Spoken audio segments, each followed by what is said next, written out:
Las emociones son estados afectivos que experimentamos. Estos estados afectivos son reacciones fisiológicas que nuestro cuerpo genera en base a diferentes situaciones y están absolutamente basadas en experiencias previas. Las emociones las podemos dividir en dos tipos: las emociones positivas, es decir, aquellas que nos hacen sentir bien, y las emociones negativas, que serían aquellas que nos despertarían algún tipo de malestar emocional. Recordemos, para empezar, cómo surgen las emociones que experimentamos. Recordemos, en otros vídeos ya os he explicado la teoría ABC, en la que explicamos que no son las situaciones las responsables de generar las diferentes reacciones emocionales, sino que son los pensamientos automáticos, nuestra forma de interpretar aquello que está sucediendo, lo que nos va a generar pensamientos más positivos y por tanto emociones más positivas, o sin embargo podemos interpretar esta misma situación de una forma negativa y por lo tanto lo que vamos a generar van a ser emociones negativas. En base al tipo de emociones que vamos a desarrollar, por lo tanto, vamos también a reaccionar y actuar de una forma, en un sentido o en otro. Hoy os voy a explicar algunas de las emociones negativas básicas que tiene el ser humano. Empezaremos primero hablando del pánico, el terror. Esta emoción al final es el fruto de identificar que algo potencialmente peligroso está a punto de suceder. Sin embargo, reaccionar con pánico es tremendamente desadaptativo y es fruto de un tipo de pensamiento que está muy alterado, que está muy distorsionado y que nos está haciendo temer situaciones que son potencialmente peligrosas, pero que las vemos como imposibles de afrontar. Por eso la persona puede llegar a reaccionar con sentimientos de pánico, de terror, de parálisis ante algunas situaciones. Evidentemente, como todas las emociones, el pánico también tiene su versión saludable. ¿Cuál es?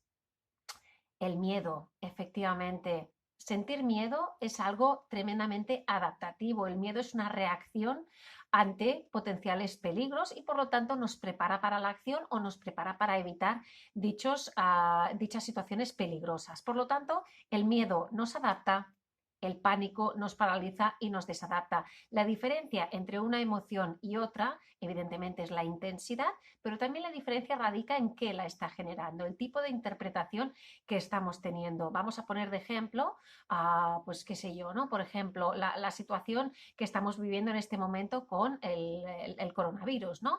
Interpretar que esto no va a terminar nunca, que vamos a estar siempre igual, no vamos a poder salir de nuestra casa, que si estamos fuera de casa estamos absolutamente en peligro, que cualquier persona nos puede contagiar, que vamos a morir de esta enfermedad, etcétera, etcétera, obviamente nos va a hacer entrar en pánico. Sin embargo, si esta misma situación la interpretamos en clave de tenemos que ir con cuidado, tenemos que respetar el confinamiento, esto va a pasar, lo que pasa es que tenemos que ser más cautelosos, etcétera, etcétera, este tipo de argumentos van a ser mucho más racionales y por lo tanto lo que nos va a despertar es este temor, este miedo que nos va a proteger, porque vamos a respetar las normas y vamos a hacer las cosas como se tienen que hacer.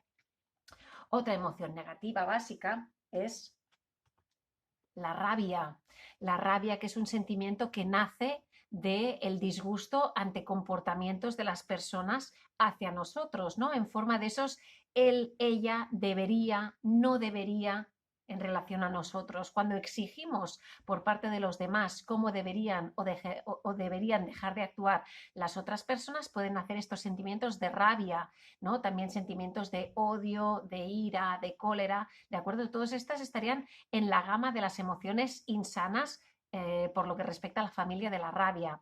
Tener este tipo de emociones es tremendamente devastador porque termina destruyendo relaciones que pueden ser muy significativas. Una vez más, la emoción de la rabia también tiene su versión adaptativa. ¿Cuál es? El enfado. Evidentemente, el enfado es una emoción que nos adapta, que nos ayuda. ¿A qué? A defender nuestros derechos, porque si una persona actúa de una forma incorrecta hacia nosotros, si no sentimos este pequeño enfado, disgusto, molestia, incomodidad, no vamos a poder defender nuestros derechos y a poder expresar lo que sentimos. Por lo tanto, sentir este enfado nos va a adaptar y nos va a ayudar a expresar y, por lo tanto, a resolver situaciones que no nos gustan y que pretendemos pues, que sean diferentes de ahora en adelante. Otra de las grandes emociones negativas es la depresión. La depresión entendida como un dolor emocional muy intenso que invalida, que dificulta, que paraliza, ¿de acuerdo? Es el fruto de perder algo que es tremendamente valioso. Sin embargo, cuando una persona reacciona emocionalmente con sentimientos de abatimiento, de desolación, de postración, al final es una persona que termina hundiéndose y que termina perdiendo de alguna manera el sentido de la vida. Por lo tanto, son emociones negativas, pero que nos desajustan de una forma increíble. Una vez más, la depresión también tiene su versión saludable. ¿Cuál es? Pues como ya todos pensaréis, es efectivamente la tristeza.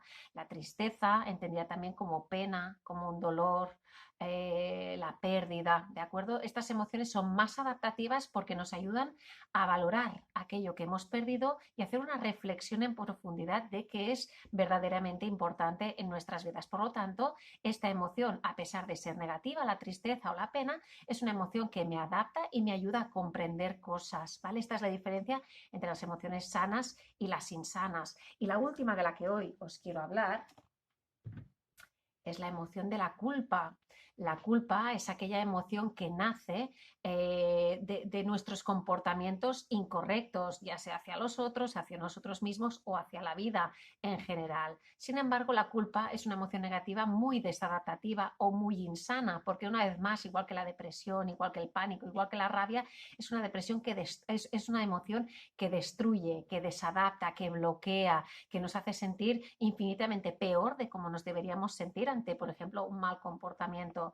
Una vez más, esta emoción tiene su versión adaptativa. En este caso, hemos dicho que la culpa nace de algo que creemos que deberíamos o no deberíamos haber hecho nosotros mismos hacia afuera y por lo tanto, claro, como no somos personas perfectas y nos podemos equivocar naturalmente, es muy saludable que podamos experimentar el arrepentimiento.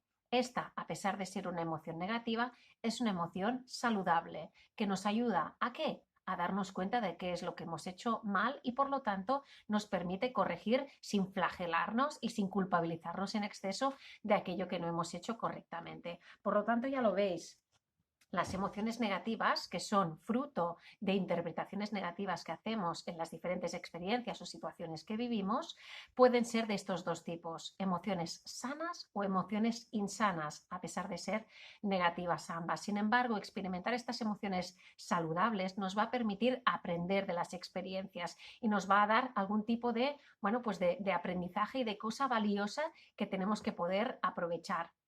Espero que el aprender a identificar si las emociones negativas que experimentáis son saludables o no lo son, os ayude también a ir a identificar cuál es el pensamiento que está detrás de él.